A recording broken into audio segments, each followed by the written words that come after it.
luxembourgeois, allemands et français à la fois, avait mieux intégré à l'intérieur de lui-même cette triple altérité. Si on regarde, puisque vous nous y invitez, au fond, l'espace et le temps, il y a très longtemps, c'est les villes, les métropoles qui dominaient le monde. Rome, Venise, Londres, Paris. Puis ensuite, petit à petit, des États. Oui, pourquoi pas. Tout le monde n'a pas entendu. Antoine, vas-y. Oui, oui. Je rappelais quand même qu'il y a eu Alexandrie également. Alexandrie d'Égypte. Et Constantinople. Athènes. Donc, ces dominations, ensuite, sont passées à l'étage du continent, et c'est en Europe en particulier, qui, à cette époque-là, dominait le monde, c'est à ce moment-là les États qui dominent.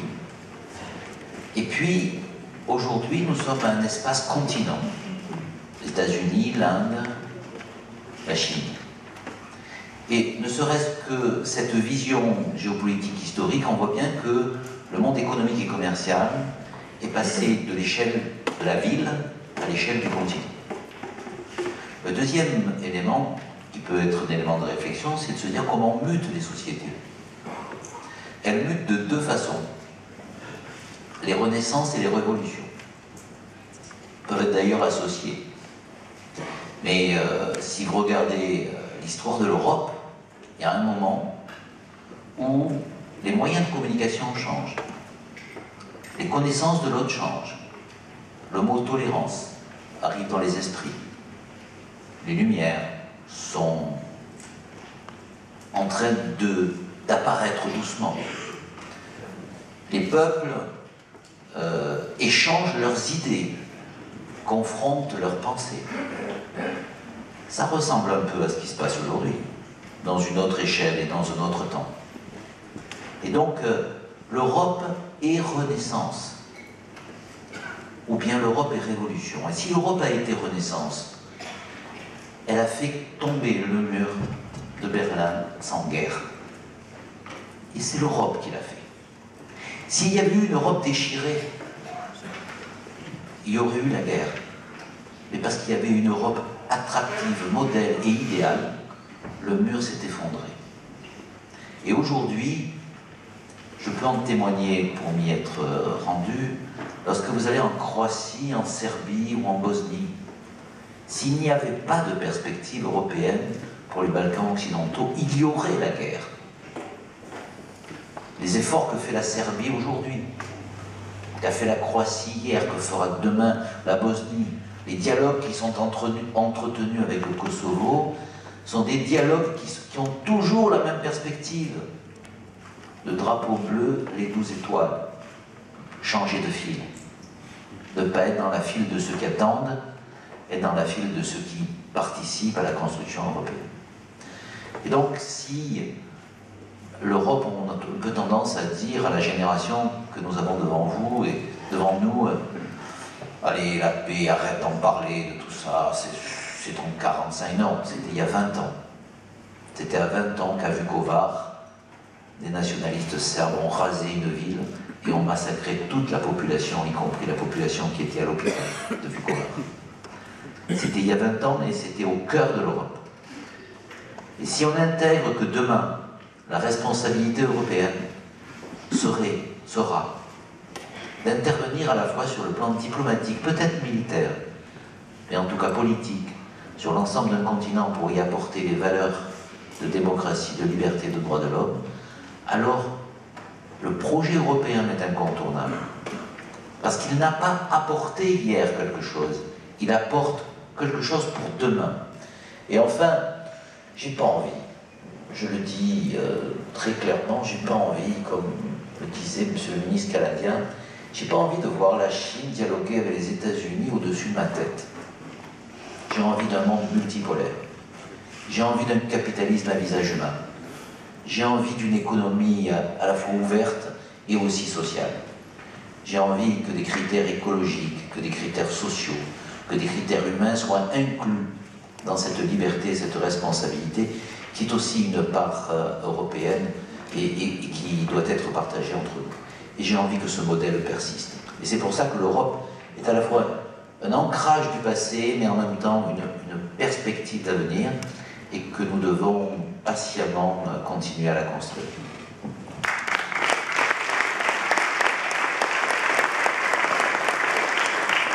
On va passer à Christophe Lache, mais je voyais Antoine qui n'était pas toujours d'accord. Ce que j'entends, c'est un projet. Parce que j'ai dit que l'Europe était un modèle, mais ça a été aussi une déception énorme. Que l'Europe se contente d'être aujourd'hui l'architecte d'une diplomatie de chéquier ne me suffit pas dans la région d'où je viens.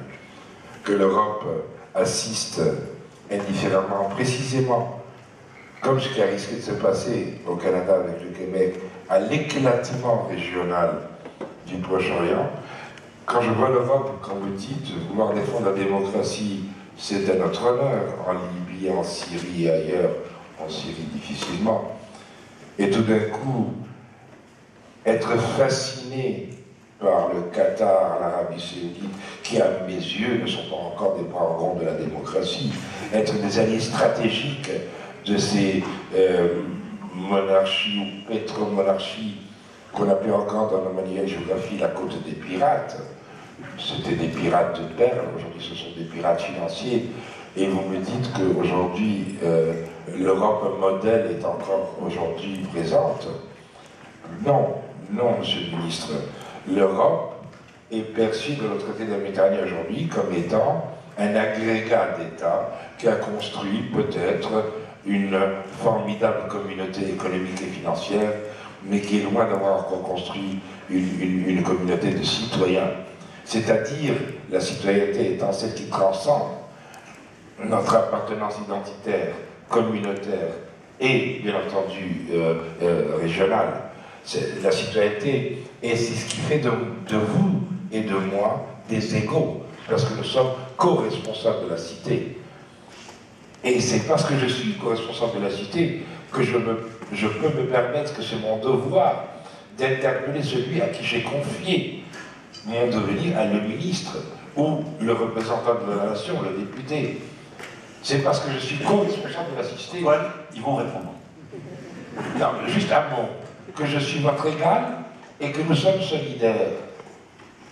Et parce que je suis co-responsable de la cité, j'ai rejeté, car mes pères l'ont fait en 1905, l'Église et l'État en les séparant, et en même temps, j'ai créé ce merveilleux concept de la laïcité qui englobe, alors que les religions censées relier, religere en latin, sont en train de délier les liens sociaux. Voilà ce que moi j'attends dans la continuité de l'apport européen, que les Européens apportent, exportent de l'autre côté de la Méditerranée, dans cette région que je connais un peu. Mise en cause, je réponds très brièvement, tout en étant d'accord avec ce qui est développé. C'est un Libanais qui me dit ça. Non, un Libanais de naissance qui a choisi la République. Un Libanais de naissance. Qui a choisi la République. C'est difficile de concilier l'unité et la diversité. Comme c'est difficile de concilier l'État et la tolérance des religions et des pensées. Comme c'est difficile d'être français et européen. Eh bien moi je trouve que c'est pas difficile. Je suis français et européen. Et quand on me dit alors vous choisissez quoi? Être français ou être européen? Je dis, comme Deniot le disait, je choisis tout. Je choisis l'homme. Et donc dans la construction européenne, j'ai pas fait un satisfecit. J'ai dit que c'était un modèle, comme vous l'avez dit, et en même temps un projet. Et qu'est-ce que c'est la démocratie, si ça n'est un modèle et un projet? À quel endroit la démocratie est accomplie, terminée? Et d'ailleurs, il serait très dangereux de considérer qu'à un moment donné, un projet est terminé, que là, il y a le modèle de la démocratie. Non. L'Europe, c'est comme la démocratie, c'est comme l'humain, c'est fragile, ça se construit pas à pas. Il y a toujours quelqu'un qui vient défaire ce que vous avez fait. Il y a toujours quelqu'un qui vient contredire ce que vous avez patiemment élaboré. Mais c'est un beau projet, parce que c'est un projet justement qui est porté par un idéal, et cet idéal, il n'est pas exactement le même idéal des États-Unis d'Amérique, et tout en respectant, et j'utilise le mot, tout en étant une civilisation. Il n'a pas à imposer aux autres à être la civilisation mondiale, mais il n'a pas non plus à se faire imposer par d'autres, et sur le plan économique et financier, une civilisation qui contrarierait les principes fondamentaux qu'on vient d'évoquer. Alors acceptons que c'est pas fini et qu'on continue à construire.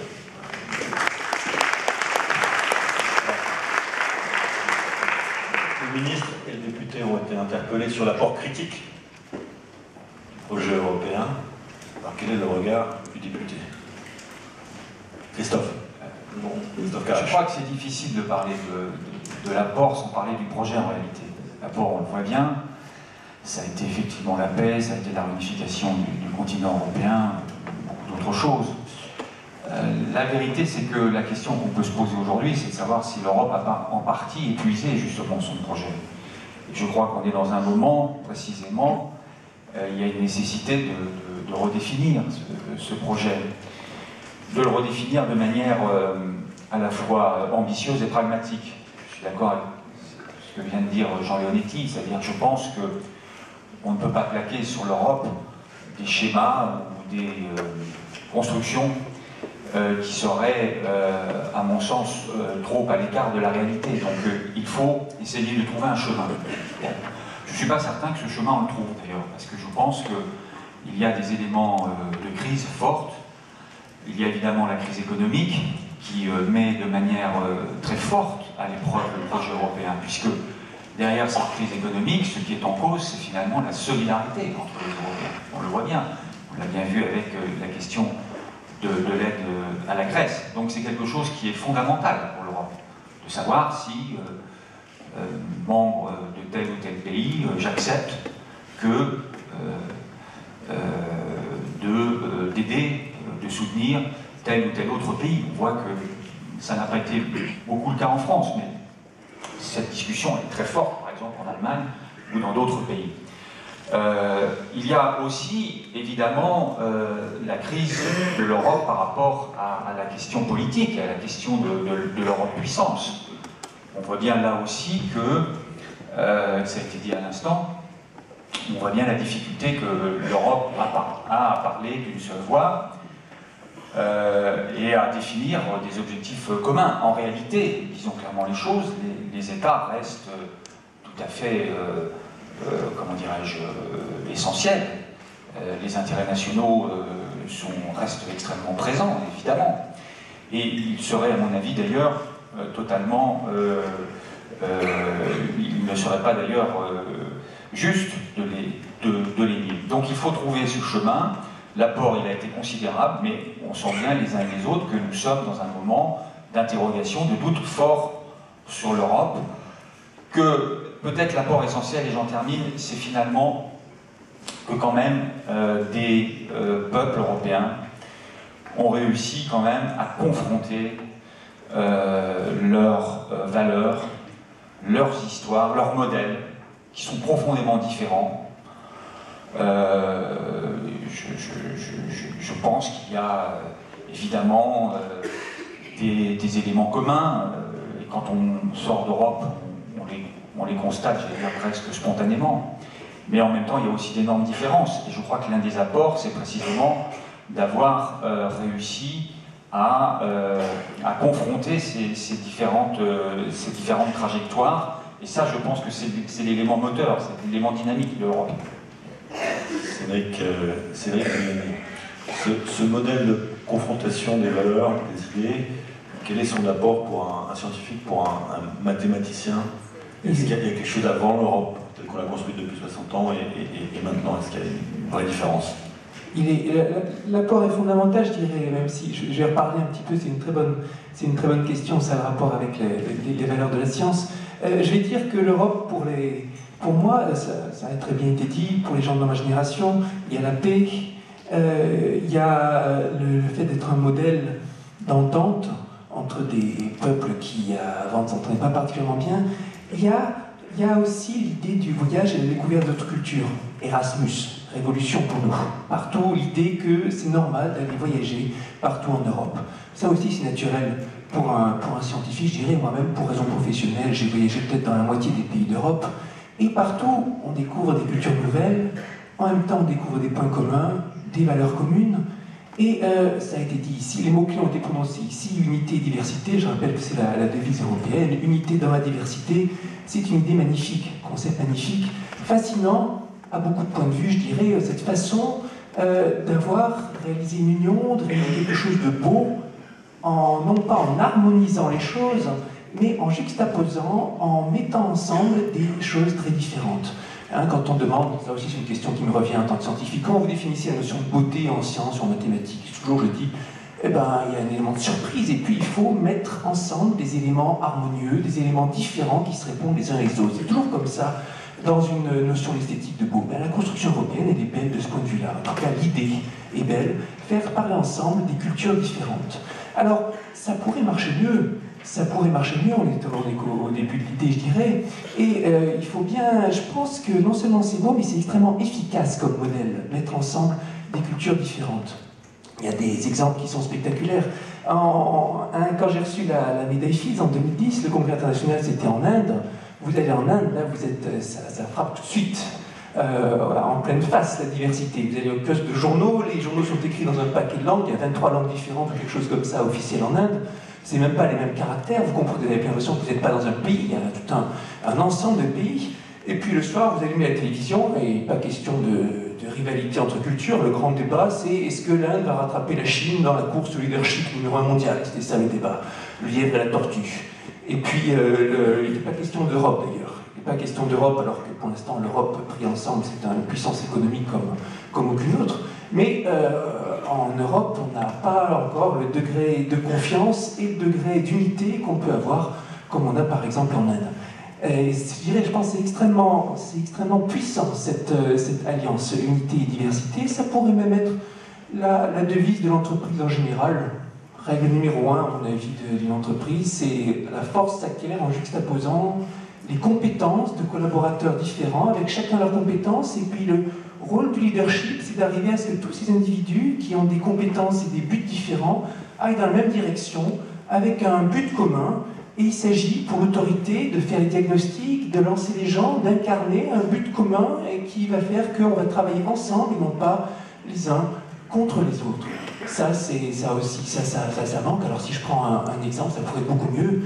Tu me parlais de sciences, Guillaume, parlons de politique scientifique, parlons de recherche. Il y a un sujet fondamental qui impacte surtout sur l'économie, sur la société, sur l'environnement, c'est la recherche scientifique. Elle évolue en ce moment à une vitesse incroyable dans le monde, les équilibres se transforment, le centre de gravité est passé de l'Europe vers les États-Unis, maintenant c'est les États-Unis vers l'Asie de l'Est, bientôt ce sera l'Inde, puis l'Amérique du Sud, puis ce sera l'Afrique un jour.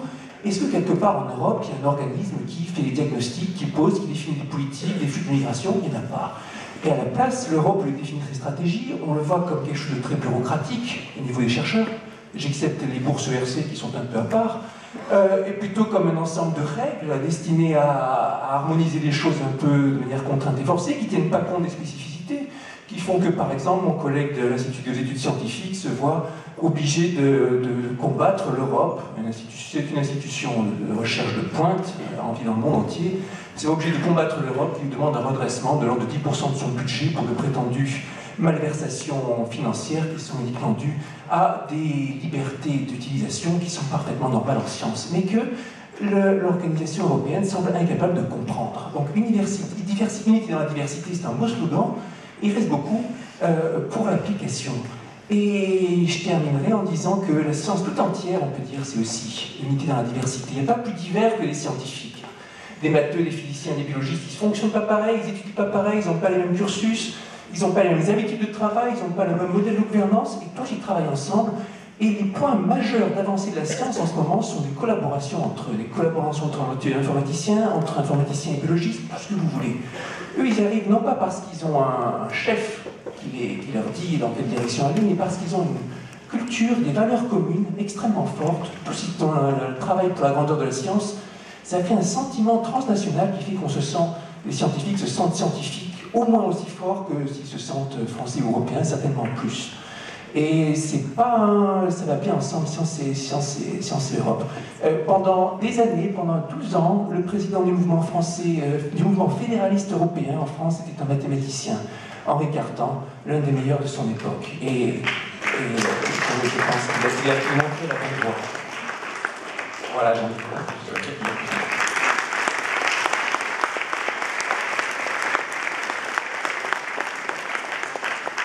J'ai vu dans la salle le regard brillant de plusieurs scientifiques qui disaient tout ça, c'est pas faux. Et je vous propose juste de réagir. Vous me direz, c'est un sondage qu'on a fait avec Le Monde pour les États généraux de l'Europe sur le sens, les objectifs pour les Français de la construction européenne pour demain. Et vous allez voir peut-être que ce sondage peut s'afficher. Et vous allez voir que pour les Français, les objectifs de la construction européenne, ça reste d'abord la paix et la prospérité, ou le retour à la prospérité. Et les enjeux de gouvernance mondiale, les enjeux de développement durable qui sont essentiels pour les équilibres mondiaux viennent bien après. Donc je voudrais avoir vos réactions, peut-être la réaction de Pierre Petitgourd. Alors, oui, est-ce qu'on pourrait la voir aussi dans l'écran de projection, de sorte que nous, on puisse ça serait vraiment sympa. Merci. Merci, parce que, bon, on a un médecin, mais... non, on l'a pas. Donc je vais vous dire, maintenir la paix, c'est 77%, favoriser la croissance économique, 66%, soutenir la mise en place de mesures fortes en faveur de l'environnement et du climat, 54%, qui est un projet fondamental de l'Union européenne, promouvoir les spécificités du modèle européen dans le monde, seulement 48%, et peser davantage sur les positions politiques au niveau mondial, 43%. Antoine, je vois Antoine qui vibre. Mais voilà, tout ça c'est des acquis. La guerre, l'éradication de la guerre, c'est un acquis, c'est merveilleux. Mais aujourd'hui, les jeunes générations n'ont pas conscience de ça, ils n'ont pas vécu les 30 glorieuses, au contraire. Ils rament pour avoir du boulot à la fin de leurs études. Et en général, ils se retrouvent en train de faire autre chose que ce pourquoi ils ont été préparés. Tout le reste, il y a un mot qui a été prononcé par notre scientifique, là, c'est la recherche, donc l'éducation. Tout commence à l'école. Moi, je suis frappé, Dieu sait que rien ne me poussait à cela. J'ai deux jumelles de 13 ans, ils ont dû choisir une orientation. Ma petite Anna, à 11 ans, me dit, je t'entends dénigrer l'Europe depuis des années, et moi j'ai décidé d'étudier l'allemand, parce que j'ai envie de comprendre ce que... Alors, elle est hispano-corse, donc rien ne l'a prédestinée à étudier l'allemand. J'aurais aimé qu'elle choisisse l'arabe peut-être, mais non, elle a choisi l'allemand, c'est merveilleux. À l'allemand, elle veut savoir ce que pense l'autre. Et puis je voudrais te rappeler quand même, Guillaume, au passage, que l'Europe, et au ministre, que l'Europe est partie de tir. Ne l'oublions pas. Et que, donc, il y a un devoir aujourd'hui de l'Europe de s'occuper des autres, de l'autre côté de la Méditerranée, la région que je connais un peu. Or, aujourd'hui, en quoi tout cela reste un modèle. Je voudrais tellement que l'Europe retrouve sa place première, non pas dans le règlement des conflits, vous l'avez dit, on n'a pas imposé, mais dans la facilitation de la prise de parole entre frères ennemis ou cousins ennemis, etc. On a lancé l'idée, Laurent étant un pronom personnel indéfini, on a lancé l'idée de l'Union méditerranéenne. Vous ne pouvez pas vous imaginer l'espoir que ça a suscité de l'autre côté. Imaginez-vous si on avait été à l'université Galatasaray, à l'université de Tel Aviv, d'Alger, de Mohammedia, de Beyrouth, Saint-Joseph, Palerme, Barcelone, Marseille ou Lyon, etc. Ça nous a levé 3 objectifs en un seul. On aurait eu Erasmus. On aurait eu également, pour les étudiants, une facilité de circulation. C'était un chemin de croix qu'un Marocain ou un Algérien ou un Israélien ou d'autres viennent faire leurs études de 3e cycle en France ou en Europe aujourd'hui. Voilà des problèmes concrets. Mais bien entendu, il y a les problèmes de visa. Vous le savez très bien, Monsieur le Ministre. On s'occupe, une partie de notre temps est consacrée à obtenir certaines dérogations pour qu'un étudiant puisse venir travailler parce qu'il n'a pas de visa. C'est un vrai parcours de combattant. Ça, ce sont des choses malheureusement réelles aujourd'hui. J'en ai un petit à répondre, mais Imola, peut-être, moi je voulais juste rappeler, parce qu'on est conscient de l'apport oriental, notamment unité dans la diversité, ça vient des Babyloniens et ça a été repris dans l'héritage d'Alexandre le Grand. Et voilà, Imola. Si on revient finalement à ce qu'on voit sur l'écran, ce que je vois, c'est que c'est moins des acquis que finalement ce que tu parlais d'apports. Ce sont finalement les apports qu'on identifie, qu'on relie à l'Europe. Acquis, je ne sais pas, parce que finalement, regardons des choses comme la paix, comme la prospérité. Aujourd'hui, même 50, 60 ans après, il y a encore tellement de choses à faire par rapport au marché intérieur, par rapport à l'encadrement social, économique de notre projet. Donc, je crois que ce qui définit vraiment plus ces préoccupations, c'est qu'elles sont enfin bien identifiées, bien ancrées par rapport au projet européen, qu'on s'y identifie, mais je ne pense pas que ça veut dire qu'on est arrivé. Bien au contraire, ce dont on discute, c'est quelle est la prochaine étape, dans quel cadre. Et moi, je trouve que c'est plutôt rassurant que ce sondage conforte tous ces éléments. Mais évidemment, on est tous d'accord ici pour dire qu'il y a encore beaucoup de choses à faire et ces éléments-là, je pense, seront tous discutés aujourd'hui. Et c'est ça qui sera intéressant, c'est-à-dire la prochaine étape. Monsieur le ministre. Le sens de la prochaine étape, alors, Jean-Louis. D'abord, pour rappeler quand même qu'il y a 60 000 étudiants étrangers qui viennent en France par an. Donc, enlevons-nous cette idée que c'est cadenassé, que l'Europe regarde le monde de manière éloignée.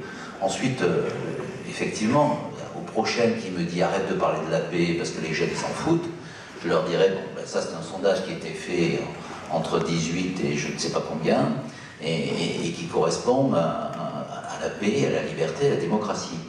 Alors, après, on n'y parle pas de ça, ça sert à rien. Oui, allez parler de la paix à un jeune Serbe, vous allez voir qui sait ce que ça veut dire. Allez parler de la démocratie à une jeunesse hongroise, vous allez voir qu'ils savent ce que ça veut dire. Et si, aujourd'hui, il y a la paix en Serbie et au Kosovo, et si aujourd'hui, il y a la démocratie dans toute l'Europe de l'Est, sous l'ancienne domination soviétique, ils savent ce que c'est que la démocratie et la liberté. Alors, oui, l'Europe ne domine pas le monde et pas les régler encore le problème israélo-palestinien. Elle n'a pas fait la paix dans toute la Méditerranée, qui est ce creuset de civilisation. Mais moi, je suis bien persuadé que s'il y a quelqu'un, en l'identifiant, qui peut faire la paix entre l'Israël et la Palestine, ce n'est pas les États-Unis, c'est l'Europe.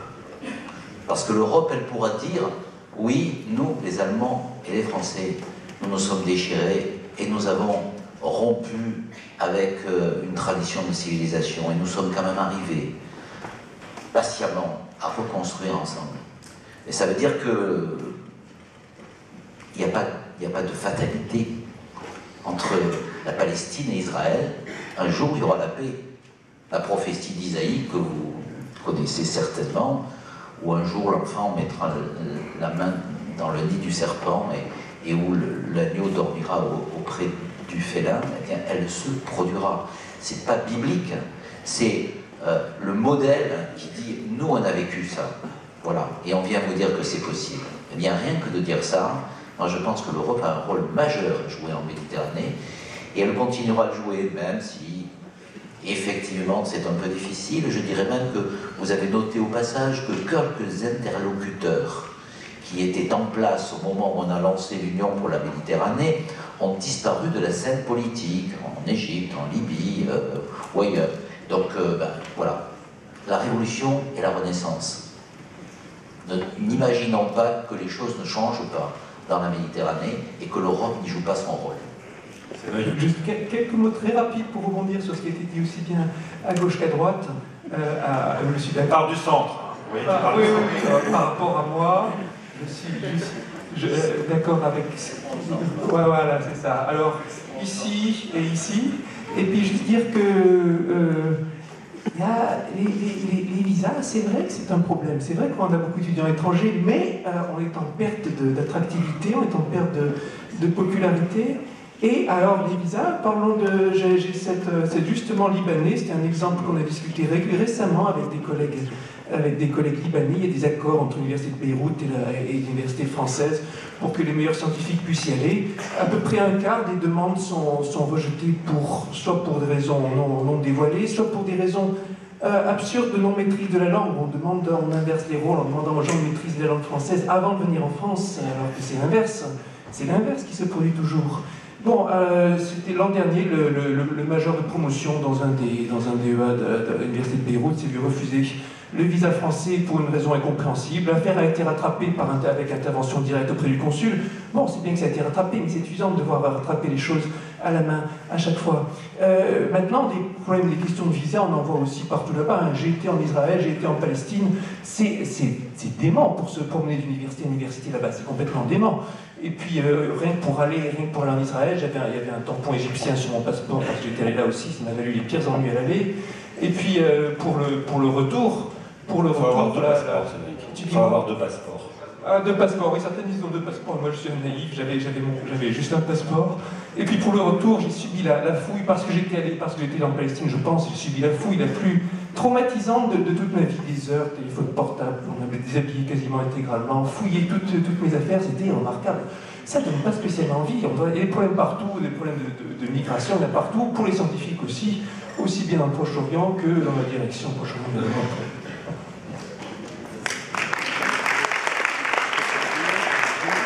Pierre, ça va Ce que ce sondage évoque pour moi, évidemment, c'est la très grande réussite, les acquis qui sont là. Mais ce que je constate en Europe à l'heure actuelle, c'est qu'il y a une espèce de panne. On est en panne de projets d'avenir.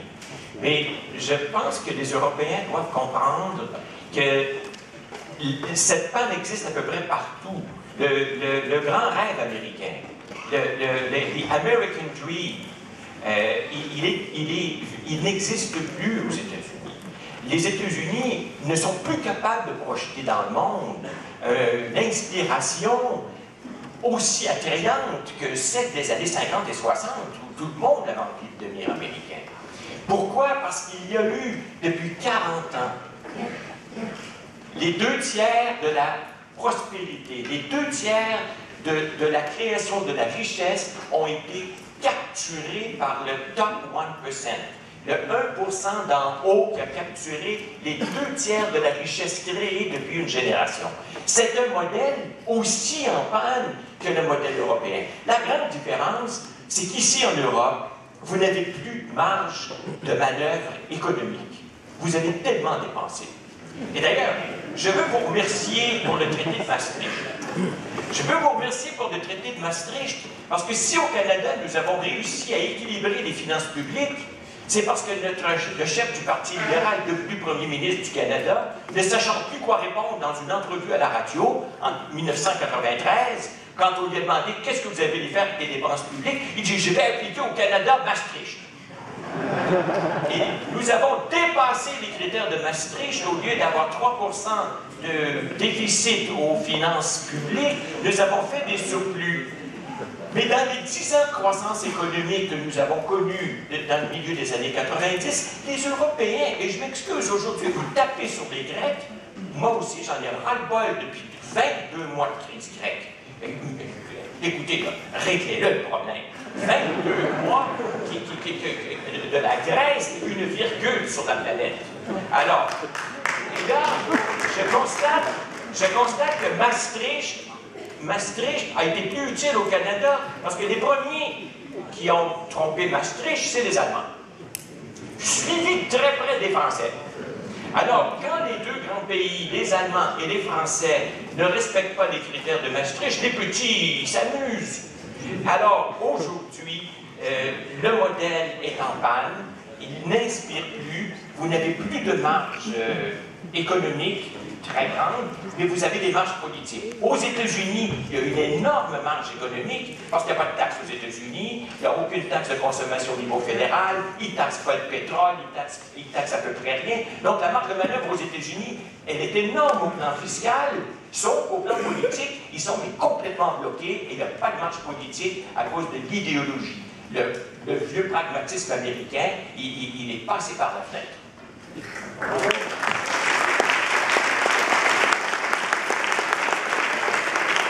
On vous avait promis le débat dès le départ.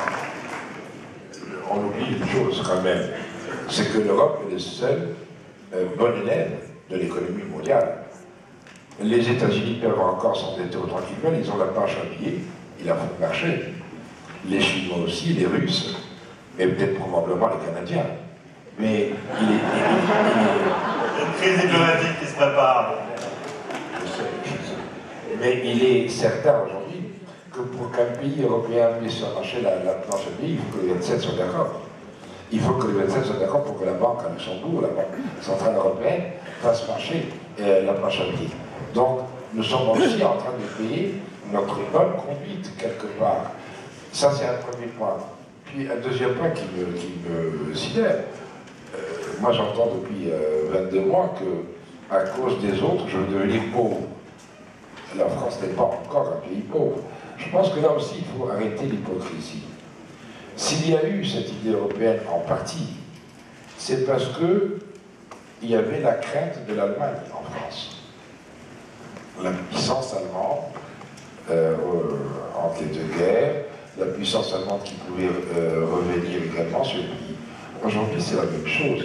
On ne le dit pas parce que tout le monde est beau, tout le monde est gentil. On a peur qu'économiquement, l'Europe ne redevienne également sous influence allemande. Disons-le d'une manière non hypocrite, et c'est normal. C'est normal parce que l'Allemagne, aujourd'hui, s'en sort plutôt mieux que les autres dans la crise actuelle que nous traversons. Il ne s'agit pas d'imiter l'Allemagne, il s'agit aussi d'inventer le propre modèle, toujours l'unité dans la diversité. Ouais, oui, Christophe. Je voulais reprendre un peu ce qui a été dit. Si on regarde la situation agrégée de l'Europe, elle est largement aussi favorable que celle des États-Unis. Hein. L'endettement européen des économies européennes est pris comme un tout, est loin d'être celui des États-Unis. Donc l'idée qu'il n'y ait pas de marge de manœuvre me semble en partie fausse. Ça ne veut pas dire qu'il ne faut pas qu'il y ait un certain nombre d'efforts qui soient faits. Mais il y a en réalité des marges de manœuvre. Et d'ailleurs, c'est intéressant parce que quand même, le deuxième item qui vient, c'est favoriser la croissance économique en Europe. C'est assez intéressant parce que c'est pas vraiment, à mon avis, un apport, c'est plutôt une demande ou un projet. Il est bien là le problème de l'Europe aujourd'hui. Le problème de l'Europe, c'est qu'elle est incapable de mutualiser un certain nombre de situations économiques, de mettre en place des outils qui lui permettraient précisément d'essayer de faire valoir les atouts qu'elle a quand elle est prise comme un ensemble cohérent et comme un tout.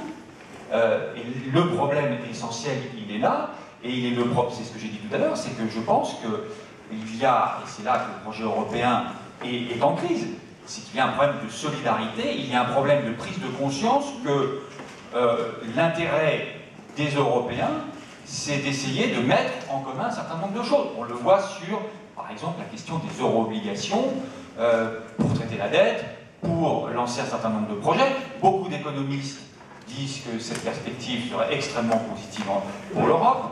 Un certain nombre de responsables politiques le disent aussi. Pourquoi on ne le fait pas? Pourquoi cela a été écarté? Cela a été écarté parce qu'il y a un certain nombre de pays qui ne veulent pas, d'opinion publique, qui ne veulent pas entrer dans cette logique. Je pense que c'est mortifère et suicidaire pour l'Europe, car il est clair que les politiques d'austérité qui sont mises en place les unes après les autres dans l'ensemble des pays européens ne peuvent qu'accentuer la récession et la crise. Donc je crois que sur ce plan-là, l'Europe va arriver à un moment de vérité. Je pense que, tout simplement parce que d'ailleurs, on voit bien que la croissance est en train de chuter considérablement, qu'un certain nombre de pays socialement n'accepteront pas un certain nombre de choses, et donc ce moment de vérité, il est devant nous. Et je pense qu'il faut que l'Europe surmonte cette situation. Elle ne peut le faire que si, justement, elle se redonne une dynamique européenne et qu'elle s'inscrit dans une dynamique à la fois de solidarité et de croissance. Justement, ça pose, on l'a souligné sans le dire, mais ça pose le problème des institutions et de l'organisation européenne. Les Américains aujourd'hui sont en panne, ils savent qu'il y a un problème institutionnel. En même temps, ils ont le courage, et on le voit dans le débat public américain, de dire qu'il faut réinventer l'Amérique, il faut réinventer le rêve américain, et il faut revoir les institutions. Donc il y a un débat qui est vivant, qui est dans le cadre de la mondialisation. Ce débat au niveau européen, on le sent absent, et en même temps on voit que notre modèle de prise de décision n'est pas du tout satisfaisant, parce que comme vous l'avez dit, Pierre Petit-Gros, la Grèce, sans être une virgule, est un problème qui aurait dû être résolu depuis longtemps. 22 mois, c'est pas normal, même si c'est formidable les progrès qu'on a fait, des uns et des autres, etc. Donc, quel est le bon modèle d'organisation, vers quel modèle ciblé pour pouvoir avancer? Sachant que les Allemands, en Allemagne, il y a un consensus. Vous voyez, là, Eric Israelitch, je me rappelle l'interview qu'il a fait de Mme Merkel, qui a proposé d'aller vers une fédération européenne qui donne plus de pouvoir au Parlement, qui crée un véritable exécutif européen fort. Il y a un consensus des grands partis pour aller vers cette loi. Après, il y a la question des modalités pratiques, du délai, etc. Mais il y a quand même un vrai problème d'organisation. Jean Leonetti? En réalité, vous ne pouvez pas demander aux pompiers d'être architectes. Donc, l'Europe a été confrontée à quelque chose qu'elle n'avait pas prévu, que personne n'avait prévu.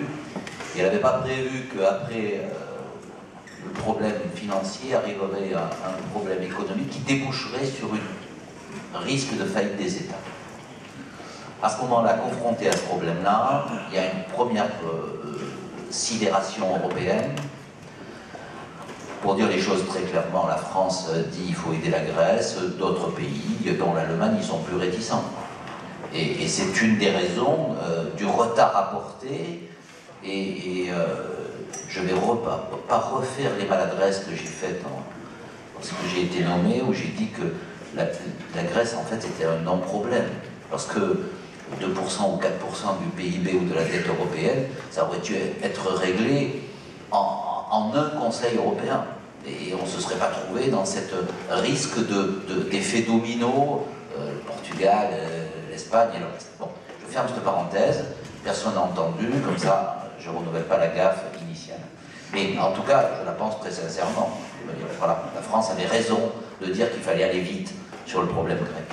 Ensuite, on a mis en place, puisqu'on prend la comparaison avec l'incendie, les pare-feux. Le pare-feu, c'est le mécanisme européen de stabilité, c'est-à-dire que chaque fois qu'un pays va être attaqué, il y aura quand même un fonds européen qui va pouvoir venir intervenir. Et c'est quand même aussi la France qui propose le Fonds européen de stabilité financière qui se transforme en mécanisme européen de stabilité.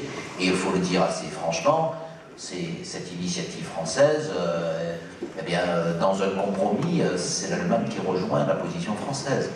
Et puis, après, on dit aux Français, est-ce que vous êtes pour la discipline ou pour la solidarité? Je suis désolé de continuer à dire, je suis pour les deux. Parce qu'il ne peut pas y avoir de solidarité sans discipline. À la fois, le peuple à qui vous imposez une discipline de fer, un jour se révolte. Mais le peuple à qui vous imposez de payer pour ceux qui ne font pas d'efforts, un jour aussi se révolte. Alors, si on veut faire une Europe populaire et pas populiste, et continuer à essayer de détruire les racines eurosceptiques qui existent dans le monde européen, il faut qu'on ait cet équilibre-là. Et après on dit, vous êtes, oui, mais vous faites discipline et solidarité, mais où est la croissance? Eh bien oui, la croissance, elle est d'abord dans les actions concrètes. La croissance, ça se décline avec des actions.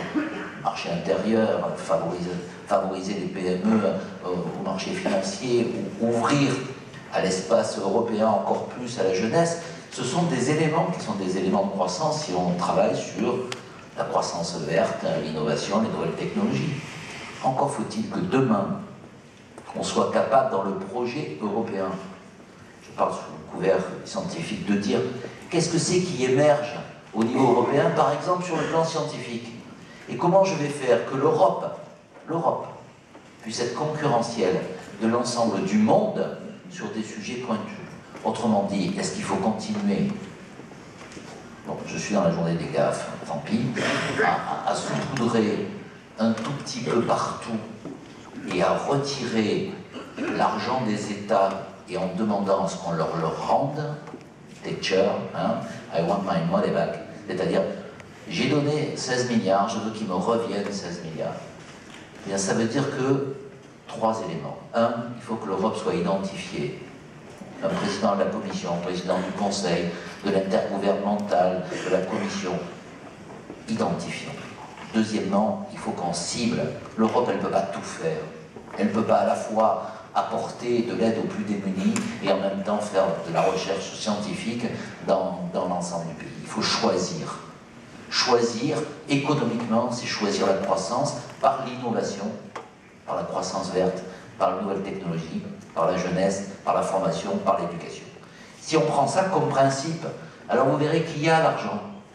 Et oui, il y a l'argent. La preuve, c'est qu'il y a 84 milliards de fonds européens non utilisés qui, par décision du Conseil, sont réorientés. 22 milliards par le Fonds social européen vers la formation à la jeunesse, et le reste pour faire accéder les petites et moyennes entreprises à plus de croissance. Eh bien voilà un début. Bravo. Ça c'est du pragmatique. Parce que après on vous dit encore, vous choisissez l'idéal ou le pragmatisme. Je choisis les deux. Parce que si je ne suis pas porté par un idéal, je n'ai pas besoin d'agir. Pourquoi je construis l'Europe? Mais en même temps, si je n'ai pas un pragmatisme qui en fait une Europe puissance, une Europe forte, qui est capable à la fois d'être le modèle, mais aussi un modèle économique attractif sur le plan scientifique, sur le plan de l'innovation, alors je perds derrière la force que je peux défendre dans l'idée de valeur, de démocratie, de liberté qu'on évoquait tout à l'heure. Donc, oui à la discipline et à la solidarité, mais oui aussi à un nouveau modèle qui est un modèle de réorientation de toutes nos forces vers la croissance. Puisque je suis dans la journée des gaffes, je vais en faire encore une. À quoi a été utilisés les 50 milliards qui ont été donnés depuis 10 ans à la Grèce? Probablement à des projets intéressants. Mais ces projets ont-ils été porteurs de croissance et d'emploi? Ont-ils été portés ont-ils porté une possibilité de formation pour les jeunes? Est-ce qu'il n'y a pas là une conditionnalité, comme on le dit aujourd'hui, une orientation de ces fonds qui aurait pu permettre à la Grèce d'affronter la crise de manière plus efficace? Si on ne se pose pas la question, on n'aura pas de réponse. Et ce n'est pas une insulte au peuple grec que de dire que peut-être les fonds européens auraient pu être mieux utilisés là-bas de manière caricaturale, mais ailleurs aussi. Quand le dernier Conseil Affaires Générales, il y a un membre européen, un membre ministre qui dit vous savez, est-ce que c'est utile de refaire les façades d'un hôtel dans ma ville avec des fonds européens? Et le nôtre qui dit est-ce que c'est utile de faire des parcs à vélo dans ma ville avec des fonds européens? Est-ce qu'il n'y a pas aussi une idée qui consiste à dire maintenant l'Europe ne s'occupe pas de tout, elle s'occupe de l'essentiel, c'est-à-dire qu'elle défend ses valeurs et elle devient puissance économique en travaillant sur croissance, et la croissance de demain, c'est l'innovation, c'est la jeunesse, c'est les petites et moyennes entreprises.